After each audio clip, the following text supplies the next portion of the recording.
As the clock struck midnight, I found myself walking through the dimly lit corridors of the old abandoned hospital.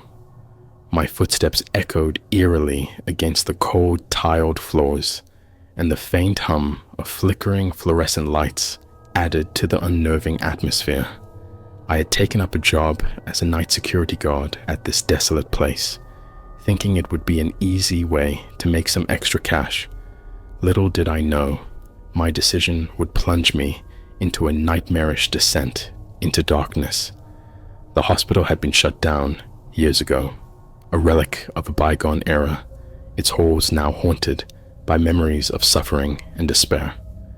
As I patrolled the empty corridors, I couldn't shake the feeling that I was being watched.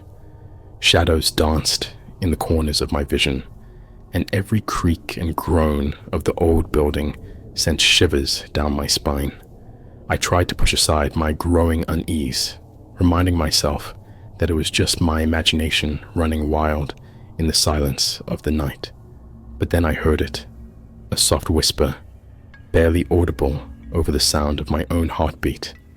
I froze, listening intently, but the whisper had faded as quickly as it had come. I continued my rounds, trying to convince myself that I was alone in the darkness, but as I turned a corner, I caught a glimpse of something out of the corner of my eye, a fleeting shadow darting across the hallway. I spun around, but there was nothing there, just the empty corridor stretching out before me. Doubt gnawed at the edges of my mind as I pressed on, my nerves fraying with each passing moment. It felt as though the very air around me was alive with a malevolent energy, watching and waiting for the perfect moment to strike. Then I heard it again, a low guttural growl echoing through the darkness. My blood ran cold as I realized that I was not alone in the abandoned hospital. Something sinister lurked in the shadows, stalking me with malicious intent.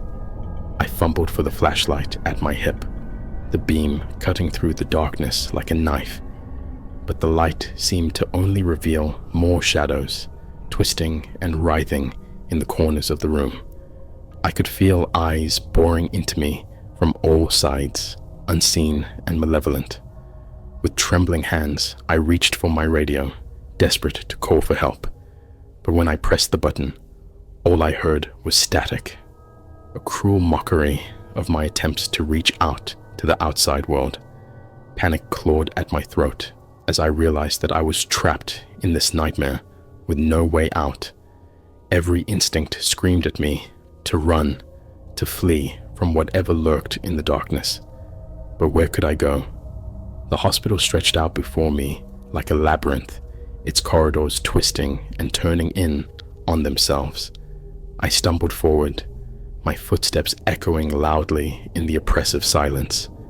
Each passing moment felt like an eternity, the weight of the darkness pressing down on me like a suffocating blanket.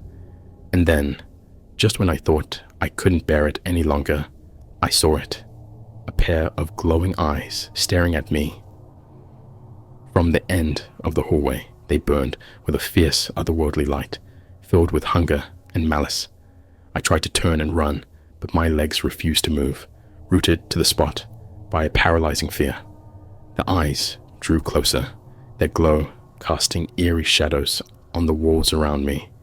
And then, with a sudden burst of movement, the creature emerged from the darkness, a twisted, nightmarish abomination with jagged claws and razor-sharp teeth. It moved with an unnatural grace, its movements fluid and predatory. I could only watch in horror as it advanced towards me, its eyes never leaving mine. I knew then that I was doomed, trapped in this nightmare world with no hope of escape. As the creature loomed over me, its hot breath washing over my face, I closed my eyes and prayed for it to end quickly. But instead of pain, I felt a cold hand wrap around my wrist, pulling me back from the brink of oblivion. I opened my eyes to find myself lying on the cold tiled floor of the abandoned hospital, my heart pounding in my chest. It took me a moment to realize that it had all been a dream, a twisted figment of my imagination born from the darkness of the night. But as I picked myself up and dusted myself off, I couldn't shake the feeling that something was still watching me, lurking just beyond the edge of my vision.